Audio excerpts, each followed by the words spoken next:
আজ আমরা জানব জগন্নাথ দেবের নবযৌবন দর্শন ও নেত্র উৎসবের কাহিনী।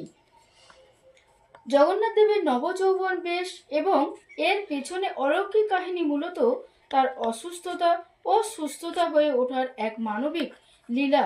রথযাত্রার আগের এই বিশেষ ঘটনাটি ভক্তদের কাছে অত্যন্ত তাৎপর্যপূর্ণ।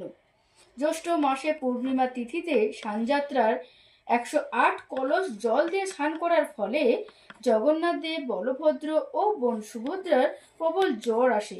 প্রচলিত বিশ্বাস অনুযায়ী গ্রীষ্মের দাবদাহ থেকে মুক্তি পেতেই এই মহা স্নানের আয়োজন করা হয়। জ্বরের কারণে সানযাত্রার পর থেকে টানা 15 দিন দেবতাদের একটি গোপন কক্ষে রাখা হয়, যাকে অনবসর ঘর বলা হয়। এই সময় ভক্তদের দর্শন বন্ধ থাকে এবং মন্দিরের বৈদ্যরা দেবতাদের ভেষজ ওষুধ ও পাচন দিয়ে সেবা করেন। এই 15 দিনের নির্জনে দেবতাদের মূর্তির গায়ে নতুন করে রং ও সংস্কার করা হয়, যাকে বলা হয় অঙ্গরাগ।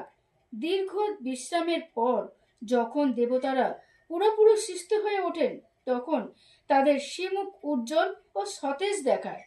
রথযাত্রার ঠিক আগের দিন দেবতারা তাদের এই নতুন ও সতেজ রূপে ভক্তদের দর্শন দেন। 15 দিন পর পুনরায় তাদের দর্শন পাওয়ার এই উৎসবকে নবযৌবন দর্শন বলা হয়। এই দিনে দেবতাদের চোখের মণি বা দৃষ্টি অঙ্কন করা হয়, যা নেত্র উৎসব নামে পরিচিত। এই নবযৌবন বেশে সাজানোর পরেই জগন্নাথ দেব রথে চড়ে মাসির বাড়ির উদ্দেশ্যে রওনা করার জন্যই প্রস্তুত হয়। জয় জগন্নাথ দেব।